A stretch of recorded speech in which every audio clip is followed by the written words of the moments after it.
Hi everyone! Today is Saturday, day 4 namin dito sa Japan. And ngayon pupunta kami sa Zenkoji Temple. Nasa likod ko yung Gondo, dyan kami maglalakad. Mahaba yan na alley na puro tindahan and shops. At dahil itutour ko kayo dyan, magta-transform na muna ulit ako bilang host ng...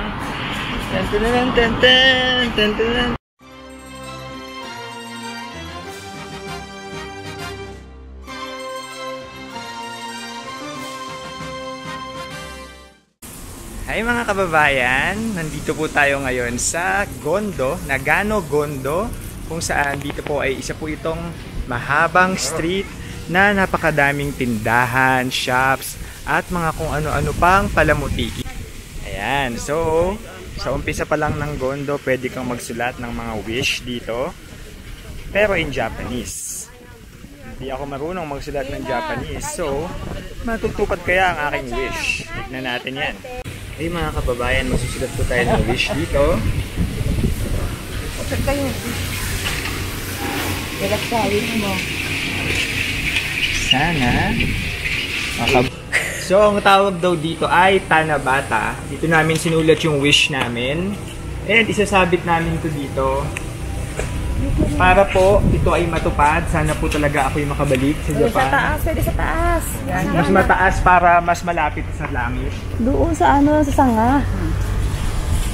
Okay mga kababayan. Tayo mo mabuti. Okay mga kababayan, itutuloy ko na po ang aking pamamasyal dito sa Nagano Gondo. Talaga nga namang napaka-gondo dito. So, tingnan nyo. Sobrang ganda po dito kasi yung kahabaan, talaga po namang may bubong, so hindi po kayo may initan. At ang dami pong mga palamuti, mga nakasabit na ganyan-ganyan. Madaming na ang Binzuru. Kaliwat kanan ang tindahan dito. Nalalapit na rin kasi ang Binzuru kung saan yon ay isang festival dito kapag summer na mapapanood nyo sa mga susunod kong episode. Wow. So, nagutom tayo, kain muna tayo. Ang binili ko is etong strawberry, pineapple, mandarin, orange na sikat din online. Ayan. Tapos meron tayong muscat water. Tingnan natin siya.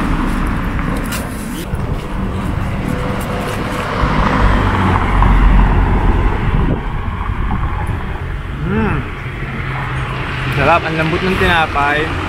Tapos lasang fresh yung strawberry, orange, and pineapple. Tapos may whipped cream pa.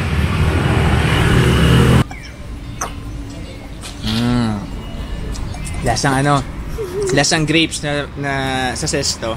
Parang gano'n yung lasa niya. Muscat. Refreshing. Cut! Ayan mga kababayan, kasalukuyan po kaming naglalakad dito sa kahabaan ng kalsada na ito na papuntang Zenkoji Temple. At napakaganda po dito. Tignan niyo po yung kalsada. Hindi siya yung typical na kalsada. At sa sidewalk, madaming mga bulaklak-bulaklak, mga puno, na kapag daw po spring ay sobrang ganda niyan kasi mga cherry blossoms yung karamihan dyan. At yung mga poste rin dito at mga waiting shed, kagaya niyan, yung poste na yon, medyo makaluma na siyang mga design na poste.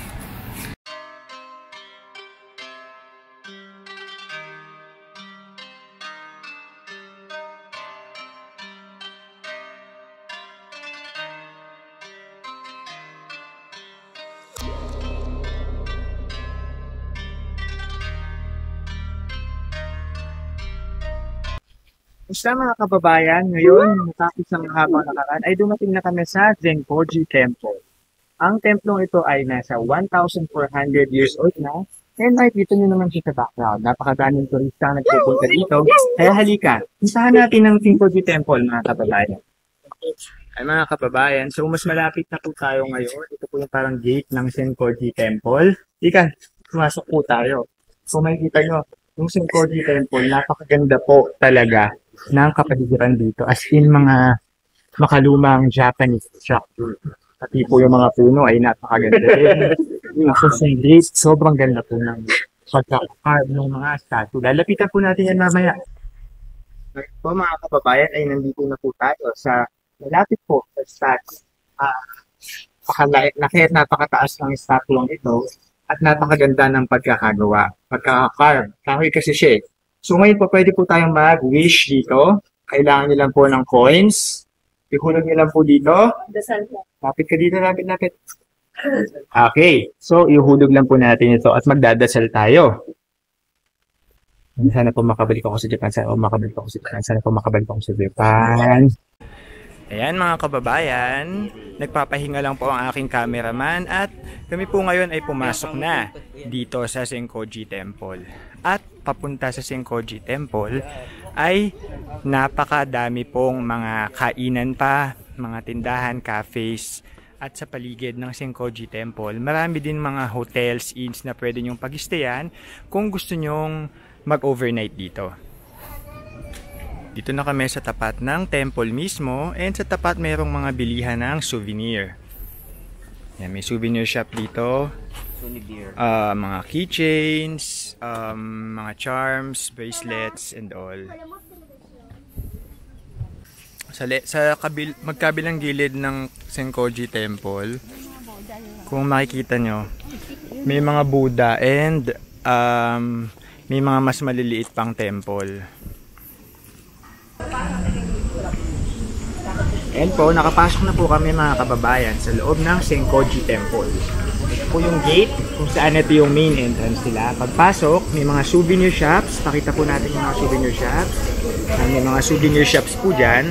And dito po sa gilid, pwede po tayong malalaman natin yung future natin. So, lika, pasok tayo, pasok. At nandito po tayo ngayon sa loob. Titingnan po natin ang ating future. So, paano to? Paano to? Maghulog po lang po tayo dito ng 100 yen.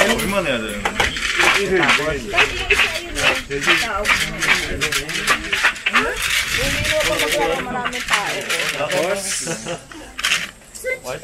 tigilan nyo ako ha. okay. Huwag mong bunutin. Tinatanggal. Hindi pala bunutin. And may number dyan sa loob, number 21. Yung sa kabila. 21. Hanapin natin yung 21. Hanapin natin yung 21 mga kababayan. So ito, malalaman natin. Pwede ko iuwi ito? So ito na ang aking future. Pwede iuwi ito. Malalaman natin kung anong future ko. Malaman. Parang yun na. Ngite.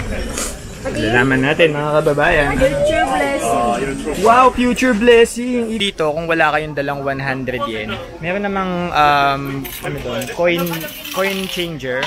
So, papapalitan nyo dyan yung mga buo nyo ng coins para makapag-try kayo dito. Unlimited try naman to kahit ilang beses. Yan, kagaya ng ginawa ko kanina, hulog ang coins dito.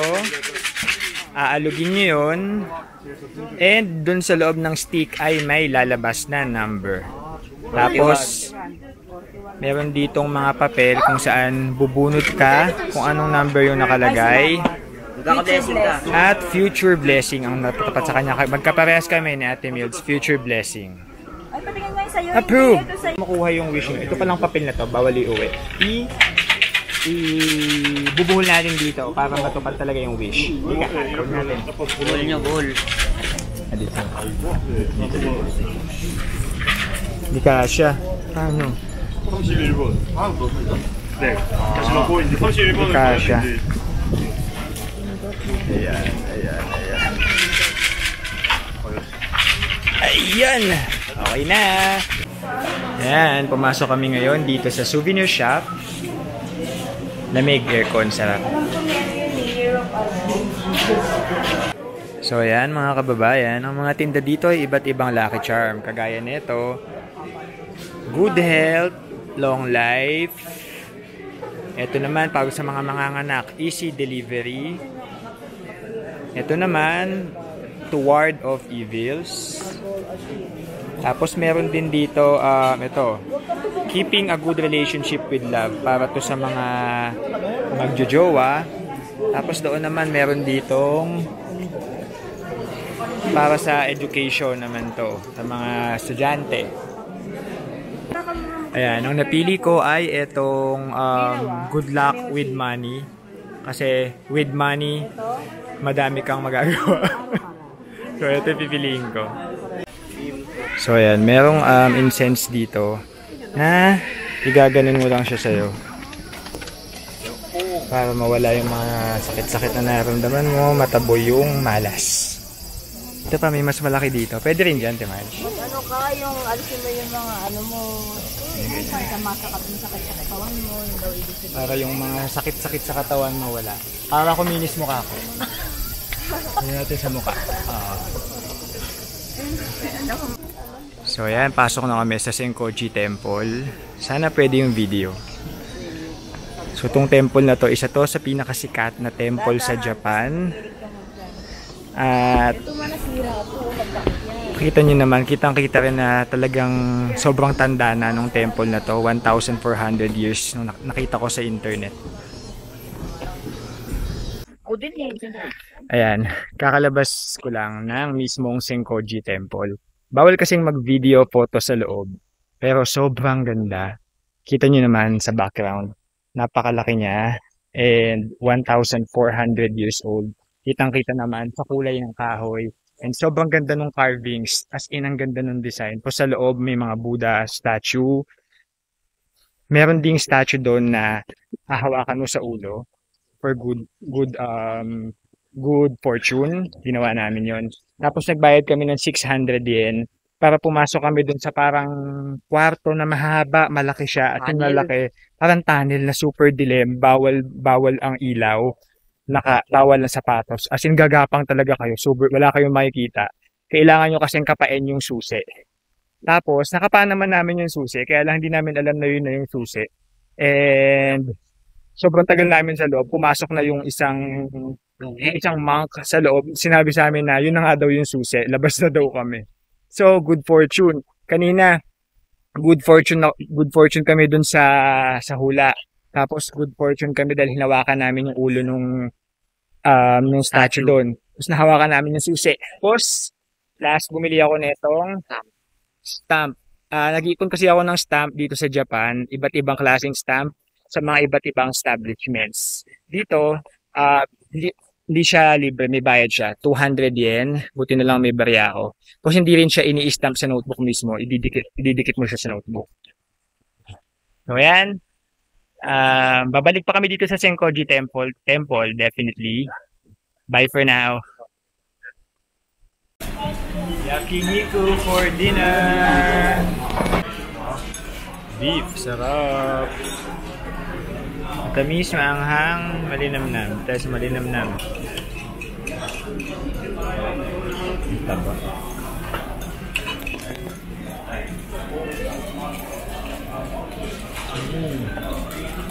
Ang sarap. The best. Ito pala ang masarap na. Sasaw-saw mo pa sa mga ganito.